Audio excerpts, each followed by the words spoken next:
একজন মুফাসসির বলছেন দুনিয়াটা কেমন, তিনি বলছেন আজান আর একামতের মাঝে যেটুকু সময় রয়েছে এইটাকে দুনিয়া বলা হয়েছে।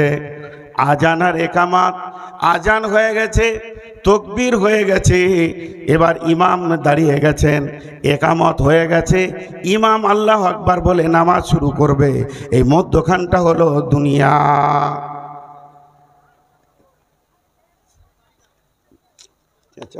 খারাপ গলাটা গেল। এই মধ্যখানটা দুনিয়া কেমন? এক জায়গায় আমি প্রশ্ন করছিলাম, আজকে সেই প্রশ্নটা করছি। আপনাদের যে মানুষ কাঁধে করে নিয়ে কবরস্থানে যায়, সেই কবরস্থানে গিয়ে জানাজার সালাত হয়, তো জানাজার সালাতের আজান হয়? হয় না, কিন্তু হয়। এটা একটা সাইকোলজিস্ট বলছি, কোরআনে, বুখারী, মুসলিম, আবু দাউদ, নাসাইর কথা বলছি না। একজন ইসলামী চিন্তাবিদ বলছে, শুনে লাও, প্রত্যেকটি মানুষের একটা করে জামাত আছে। আমার নামে একটা জানাজার জামাত আছে, আপনার নামে একটা জানাজার জামাত আছে, ইনার নামে একটা জানাজার জামাত আছে, ওনার নামেও একটা জানাজার জামাত আছে। পৃথিবীতে যতগুলো আমরা হায়াতে মুসলমান বেঁচে রয়েছি, প্রত্যেকজনের নামে একটা করে জানাজার জামাত হবে। কিন্তু জেনেলেন ওই জানাজার জামাতের আজান হয়ে গেছে, তার মানে কি? নামাজ তো আমার জন্যে, সলাৎ আমার জন্যে, আমি মাইয়াত হয়েছি। একজন মুফাসসির বলছে, বন্ধু তুমি শোনো, যেদিন তুমি জন্ম নিয়েছ তোমার কানে আজান পড়ে গেছে। আজান পড়ে গেছে মানে এবার তোমার ইমাম আসতে বাকি আছে। ইমাম এসে আল্লাহু আকবার বলে তহরিমা বেঁধে দেবে। তোমার জীবনটা, তোমার দুনিয়াটা সেদিনই শেষ হয়ে যাবে, জানাজার নামাজটা বাকি আছে। অতএব বন্ধুরে, ওই আজান আর ইমামের তহরিমা পর্যন্ত সামান্যটুকু টাইম তোমাকে দেওয়া হয়েছে, এর নাম হলো দুনিয়া। ফামা মাতাউল হায়াতিদ দুনিয়া ফিল আখিরাতি ইল্লা কালিল। দুনিয়ার ভিতরে যত সম্পদ আছে আখিরাতের তুলনায় সামান্য কিঞ্চিত। এটা একটা গেল। শেখ সাদি কি বলছেন? जहाँ आए बिरादर नुमानत बकर दिलंदार जहाँ फरी बंदोबस्त मकुन तक एबर उम्र के दुनिया पुस्त के बेसियार कसे चेतु परवरदा कोस्त चुआहंगे रफ्तान कुना जाने पाक चेबर तकते मुरुदाने चेबर रुए खाक। শেখ সাদি বলছেন এই পৃথিবীটা কেমন? আসমানের নিচে জমিনের ওপরে যে ফাঁকা জায়গাটা রয়েছে, একে খবরদার বিশ্বাস করিও না, এর প্রেমটাও হলো ধোঁকা, এর ভালোবাসাটাও হলো ধোঁকা। যাহা আয়ে বেরাদার নুমানাত বাকার দিলান্দার যাহা ফারে বন্দোবাস্ত। এই দুনিয়াটা কেমন ধোঁকা শুনে লাও। যেদিন তোমার জানটা বের হয়ে চলে যাবে, এই দুনিয়া তোমার সঙ্গে তালাক নেবে। একদিন তোমার দাদুকে পাগল করে রেখেছিল, একদিন তোমার বাপকে পাগল করে রেখেছে, আজকে তোমাকে পাগল করে রেখেছে। এমন একটা দিন আসবে, সেদিন জেনে নাও তোমার ছেলেও এই দুনিয়ার পাগলে পড়ে যাবে। নোংরা করে তিনি বলেছেন, এটা একটা বেশ্যা নারীর মতো, এই পৃথিবীর প্রেমে তুমি পড়ে যেও না, কারণ ইমাল আর প্রেম ছাড়া কিছু জানে না। যেদিন তুমি মরে যাবে, ইত্তেবাউল মাইয়াতা সালাসাতুন ফায়ারজিআনে ইসনানে ওয়ায়াবকা মাহু ওয়াহিদুন ফায়ারজিআনে ইসনানে আহলুহু মালুহু ওয়ায়াবকা মাহু ওয়াহিদুন আমালুহু। যেদিন তুমি মরে যাবে, যেদিন তুমি চলে যাবে, যেদিন তুমি বিদায় হয়ে যাবে, সেদিন এই দুনিয়া আর তোমার সঙ্গে যাবে না। অতএব দুনিয়া হলো আখিরাতের তুলনায় সামান্য কিঞ্চিত। দুনিয়ার মূল্যটা খালি দেখেন, এরকম একটা দুটা 10টা 20টা করে দেখানো যাবে। আর একজন কি বলেছে জানেন? দুনিয়ার মজা কেমন? দুনিয়াটা চিখলে, দুনিয়াটাকে চাবালে মজাটা কেমন লাগবে, সেই মজাটা তিনি বলতে গিয়ে বলছেন যে এই হায়াত, এর স্বাদ অতি তিক্ত। এটা একটা গাছ, এই গাছের একটা ডাল, এটা একটা গাছ, এই গাছের একটা ডাল, ওই ডালে একটা মানুষ ঝুলছে, ওই ডালে একটা মানুষ ঝুলছে, আর তার পায়ের নিচে একটা ক্ষুধার্ত বাঘ হাঁ করে তাকিয়ে আছে। খালি পড়লেই ওকে খাবে, ও যেই পড়বে ওকে চাবিয়ে খেয়ে নেবে। কিন্তু ডালটা কষ্ট করে ধরে আছে, পড়ছে না। আর ওই ডালের গোড়াটা এইখানটা দুটা ইঁদুরে কাটছে, একটা সাদা ইঁদুর, একটা কালো ইঁদুর, কটকট কটকট কটকট করে পালাক্রমে কেটে যাচ্ছে। তাহলে এই লোকটার জীবনটা কত মজার। নিচে চাকাইছে বাঘ, ওপরে যদি ডালটা ধরে আছে তো দুটা ইঁদুরে কেটে দিচ্ছে। এই লোকটার জীবনের স্বাদ কেমন? পৃথিবী হে মানব, তোমার জীবনের স্বাদ ওই রকম। কেমন? আমরা যে গাছে চেপে আছি, গাছটার নাম হলো বয়সের গাছ। সেই বয়সের গাছের একটা ডাল ধরে আমরা ঝুলছি। আজরাইল ক্ষুধার্ত বাঘ আমাদের পায়ের নিচে দাঁড়িয়ে আছেন। সে কামড়াবে, পৃথিবীটা শেষ করে দেবে, স্বাদ শেষ হয়ে যাবে। কিন্তু ওই বয়সের ডালটাকে ধরে দুইটি ইঁদুরে কাটছে। একটা কালো ইঁদুর বলতে রাত, আর সাদা ইঁদুর বলতে দিন। পালাক্রমে কেটে কেটে কেটে কেটে দিচ্ছে, এমন করে কাটছে যে ওই ডালটা ক্ষীণ হয়ে যাবে আর নিচে পড়ে যাবে, তো সঙ্গে সঙ্গে দুনিয়া শেষ হয়ে যাবে। হে পৃথিবীর মানুষ, এর নাম হলো দুনিয়া। এর নাম হলো দুনিয়া। আজকে আমরা দুনিয়াকে বিরাট মনে করেছি। আমরা কেন, আপনারা সবাই মিলে এক মনে করেছেন। আর আমার মতো একটা বেঈমান মুনাফিক এই দুনিয়াটাকে 99 গুণ আঁকড়ে ধরে রেখেছি, কারণ আমিও দুনিয়াদার হয়ে গেছি। আজকের অবস্থা তাই, আমরা শেষ হয়ে গেছি। পরের আয়াত আল্লাহ কি বলছেন? ইল্লা তানসুরু ইল্লা তানফিরু। এবার হুমকি দিচ্ছেন আল্লাহ। এতক্ষণ বুঝিয়ে বুঝিয়ে বললেন, এবার হুমকি দিচ্ছেন আমাদেরকে, আপনাকে আমাকে সকলকে।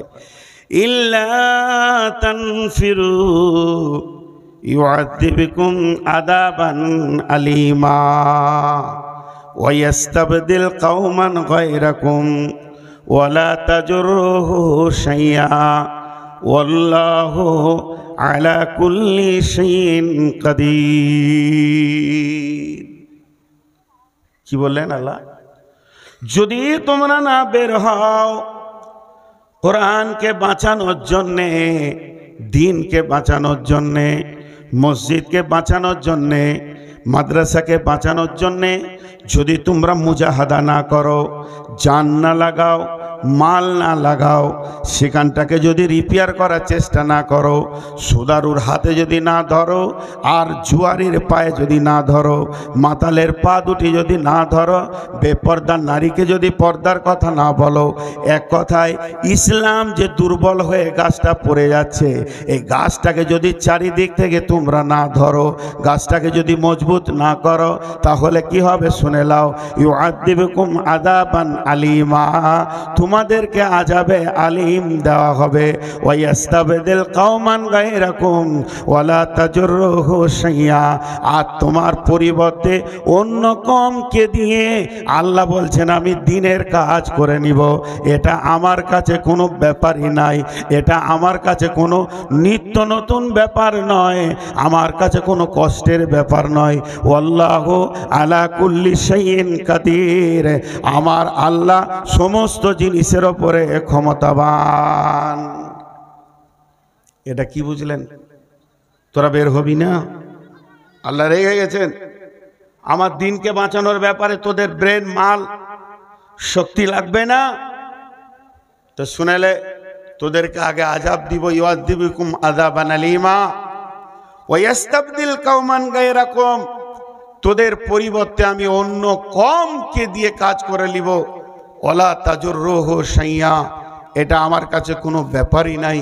ওয়াল্লাহু আলা কুল্লি শাইইন কাদির, আল্লাহ হলেন সমস্ত জিনিসের উপরে ক্ষমতাবান। দেখেন আল্লাহ পারেন, আল্লাহ পারেন। আজকে মুসলমানের ছেলে নাক ডাকিয়ে ঘুমাচ্ছে, অন্য কওমের ছেলে ইসলাম কবুল করে ফজরের আজান দিচ্ছে। আল্লাহ পারেন। আল্লাহর কাছে এটা অনেক বড়, অনেক কঠিন ব্যাপার নয়, তবে আমাদেরকে আযাব দেবেন। আযাব কি? দুনিয়াতেও আযাব আছে, আখিরাতেও আযাব আছে। পৃথিবীর আযাব কি? পৃথিবীর সব থেকে বড় আযাব হচ্ছে তোমাদের মনের বিরুদ্ধে তোমাদের রাষ্ট্রনায়ক করে দিব। আল্লাহ তাবারাক ওয়া তাআলা আমাদের মনের বিরুদ্ধে আমাদের রাষ্ট্রনায়ককে করে দেবেন। জি, অ্যাটেনশনটা এইদিকে আছে না অন্যদিকে আছে আপনাদের? না, অন্যদিকে রয়েছে, কারণ স্টেজটা কন্ট্রোল তো আমি করছি, তা আমি তো বুঝতে পারছি, আমার তো একটা আইডিয়া হচ্ছে, তো অন্যদিকে অ্যাটেনশন রেখে কোনো লাভ নেই।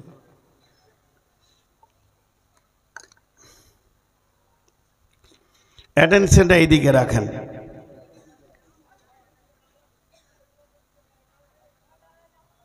আজীব ব্যাপার।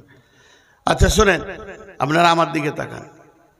বিসমিল্লাহির রহমানির রহিম। ইল্লা তানসুরুহু ফাকাদ নাসারাহুল্লাহু ইদ আখরাজাহুল্লাযীনা কাফারু সানিয়া সানাইনি ইদ হুমা ফিল গার ইদ ইয়াকুলু লিসাহিবিহি লা তাহজান ইন্নাল্লাহা মা'ানা ফাআনজালাল্লাহু সাকিনাতাহু আলাইহি ওয়া আইয়াদাহু বিজুনুদিন লাম তারাউহা ওয়া জা'আলা কালিমাতাল্লাযীনা কাফারুস সুফলা ওয়া কালিমাতুল্লাহি হিয়াল উলিয়া ওয়াল্লাহু আজিজুন হাকীম। দেখেন ভাই, আবার একটা আয়াত পড়লাম এবং এখানে কয়েকটি তত্ত্ববহুল কথা আছে, তবে আপনারা মন বসাতে পারছেন না, তার একটা কারণ যে সাইড থেকে একটা আওয়াজ আসছে। তো আমি আপনাদেরকে দুটি কথা বলছি, যারা এখানে বসে রয়েছেন মনটা এইদিকে রাখেন, আর যারা রাস্তায় দাঁড়িয়ে আওয়াজ করছেন, যদি কিছু বলার থাকে, আমি নূর মোহাম্মদ বলছি, আপনি সামনে আসেন, আমাকে বলেন, আমার ভুল হলে আমি ক্ষমা চাইব, আর আমারটা ঠিক হলে আপনি বুঝে নেবেন। বিধায় সাইডে কথা বলে সভাটাকে নষ্ট না করে আপনাকে ভাই বলে ডাকছি, হে আমার ভাই, আপনি এখানে আসেন, সবাই আমরা এক হয়ে যাব। আমার যদি ভুল থাকে, ভুলওয়ালা ব্যক্তি ক্ষমা চাইবে, এটা তো লজ্জার কিছু নয়। তো আমি আপনাকে দাওয়াত দিচ্ছি, সাইড থেকে সভাটা নষ্ট না করে আপনি এখানে আসেন। আমি আপনাকে ভদ্রভাবে বলছি, আপনার গালে আমার থাপ্পড় বসানোর দরকার নাই, আর আমার গালেও আপনার থাপ্পড় বসানোর দরকার নাই। ভুল হয়েছে, কারো একটা হয়েছে, যাই হোক, অতএব আপনি এখানে আসেন, আমি ডাকছি। আর আপনারা মন দিয়ে শুনেন, আর মন দিয়ে শুনবে কি করে, মানে মনটা তো ওই দিকে চলে যাচ্ছে। যদি আপনি না আসেন, তা আপাতত মুলতবি করে দেন, দিয়ে বাড়ি যান আপনারা। আমি খারাপ কথা কিছু বলিনি, আপনারা যদি চান এখানে আসেন, আমি আপনার সঙ্গে কথা বলবো, মিষ্টি সুরেই কথা বলবো। জি, এবার আল্লাহ কি বলছেন? এরা ভাবছে অন্য কিছু।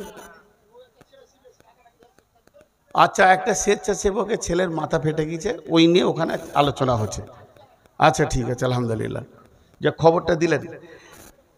এখন আমি যে কথাটা আপনাদের সামনে এই আয়াতে পড়ছি, এটা আমার শেষ আয়াত। আজকে যে তিনটে আয়াত পড়েছি তার মধ্যে এটা শেষ আয়াত। একটু ধৈর্য ধরেন, একটু সবর, একটু ধৈর্য। সেটা কি? ইল্লা তানফিরু ইল্লা তানসুরুহু ফাকাদ নাসারাহুল্লাহু ইদ আখরাজাহুল্লাযীনা কাফারু সানিয়া সানাইনি ইদ হুমা ফিল গার ইদ ইয়াকুলু লিসাহিবিহি লা তাহজান ইন্নাল্লাহা মা'ানা ফাআনজালাল্লাহু সাকিনাতাহু আলাইহি ওয়া আইয়াদাহু বিজুনুদিন লাম তারাউহা। আপনারা একবার মুখ খুলেন সবাই। এইটার যা ওজন, ওজন বলতে যে আমি এক হাতে ধরে আছি এই ওজন বলছি না, আপনারা বুঝতে পারছেন। এইটার যা ওজন আমরা কেউ বহন করতে পারবো? সবাই বলি পারবো? আল্লাহ বলছে, আল্লাহ ওটা বলছে তোরা মদদের জন্য খালি একটু পাটা আগে বাড়া, বাকি আমি তোদের সঙ্গে আছি। আর আল্লাহ যদি সঙ্গে থাকে তাহলে এর ওজন বহন করা সম্ভব কি সম্ভব নেই? সম্ভব। এবার একটা উদাহরণ দিব। দাদু, পৃথিবীতে একটা সম্পর্ক হচ্ছে দাদু আর পুতা। পুতার সঙ্গে দাদুর এত মহব্বত, ই যত ছোট ওই 2.5 বছর 3 বছরের, আর দাদু হচ্ছে 73 বছরের। তো দুইজনের বন্ধুর মতো মহব্বত, দুইজনের আপোষ কত বন্ধুর মতে তারা আপোষে থাকছে, ঘোরাফেরা সব কিছু। এখন ঘটনা হয়েছে কি, দাদু আমার মতো সুগারের রুগী, উনি রাতে রুটি খান। তো বৌমা বলছে, আব্বাজি মানে পুতার মা, বৌমা দাদুর বলছে, আব্বা 20 কেজি গম দিচ্ছি, একটু পিষে নিয়ে আসেন, ময়দা করে নিয়ে আসেন, রাতে রুটি খাবেন। তো বলছে, দে মা। একটা কাপড়ের বস্তাতে 20 কেজি গম দিচ্ছে, ঝেড়ে ঝুড়ে পরিষ্কার করে চেলে দিয়েছে। দাদু তখন জামাটা পরে দাড়িগুলো কেমনি করে তেল তেল মাখছে, যে ওইটাকে নিয়ে মেশিন ঘরে যাবে, আপনাদের যেমন কাছি এই মোটটা। তো পুতা ঘুমিয়েছিল, দুপুরে উঠি দেখছে যে দাদু জামা পরছে, দাড়ি আঁচড়াইছে, তেল মাখছে। কেন? তাহলে ব্যাপার আছে, জিলাপি খাওয়ার কোনো খবর আছে? ওর সঙ্গে যেই তো জিলাপিটা খায়। তো বলছে, দাদু আমিও যাব, উল্টা করে জামাটা পরে লেগে নিজি দিয়ে দাদুর কাছে হেসে হাজির। দাদু দেখছে এ তো 20 কেজি, এটাও 20 কেজি, তা আমার তো 40 কেজি হয়ে যাচ্ছে, কিন্তু কঠিন ব্যাপার হলো। তখন ওকে মাইনাস করবে, বুদ্ধি করছে কি, বাঘ এসছে, বাঘ রাস্তায় বাঘ আছে, বলছে বাঘকে মারবো। বলছে বন্যা হয়েছে, বলছে লাফিয়ে চলে যাব। কোনো রকমে ওকে মাইনাস করা যেছে না। শেষকালে বুদ্ধি বের করেছে কি, দাদু ভাই, কি ভাই, ওই যে তোমার মা, ওটা আমারও বৌমা, তাহলে তোমার মা আমার মা, দুইজন মিলে একটা 20 কেজি গমের বোঝা দিয়েছে। এইটাকে মেশিনের ঘরে গিয়ে পিষে ময়দা বানিয়ে আনতে হবে। তাহলে যদি তোমাকে আমার সঙ্গে এই মোড়ে যেতে হয়, তাহলে এই বোঝাটা তুমি অর্ধেক নিয়ে যাবে, আমি অর্ধেক নিয়ে যাব।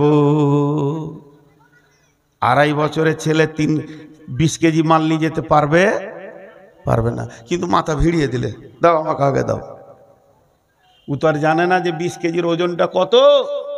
মাথাটা ভিড়িয়ে দিলে, দাও আমাকে আগে দাও, আমি অর্ধেক আগে নিয়ে যাই, তারপর আপনি অর্ধেক নিয়ে যাবেন। দাদু তখন এমনি করে বোঝাটা নিয়ে বলছে, লে ধর, ওর মাথায় দিয়েছে, লে, মাথায় দিয়েছে 20 কেজির বোঝা, খালি চুলে ঠেকে আছে। আর গোটা ওজনটা কার হাতে আছে? দাদুর হাতে। অতি ও কচি কচি হাত দুটাকে দিয়ে কি মাজা হিলিয়ে হাঁটছে। ও ভাবছে বুঝা আমি নিয়ে গেছি, পুরো 100-তে 100 বুঝা আমি নিয়ে গেছি। খেলার সাথীগুলো রাস্তায় খেলছে, তাই এমনি করছে, বলছে পারবি, মানে আমার মতো পারবি? বুঝা আমি নিয়ে গেছি।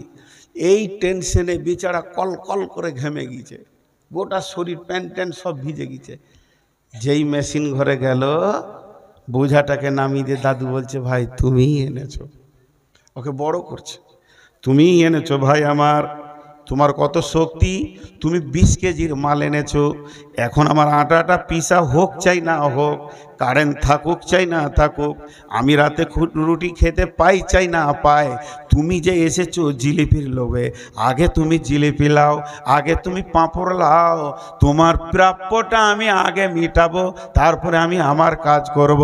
আল্লাহ ওই রকম বলছেন, হে পৃথিবীর মুসলমান, এইটার ওজন তোরা কেউ নিতে পারবি না, তবে বাচ্চাটার মতো খালি মাথাটা ভিড়া, তুই মাথা ভিড়াবি।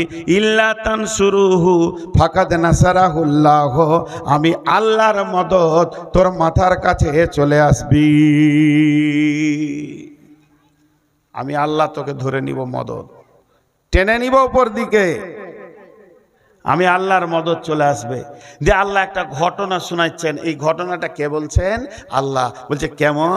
ইজহুমা ফিরগার, যেদিন বিশ্বনবী মক্কা ছেড়ে মদিনার দিকে যায় আর দুইজন মিলে একটা গর্তে লুকিয়ে যায়, আর ওই গর্তে যখন পৌঁছে যায় আবু বকর আর হযরতে নবী মুহাম্মদ সাল্লাল্লাহু আলাইহি সাল্লাম, তো আমি সেখানে তাদেরকে হেফাজত করেছি।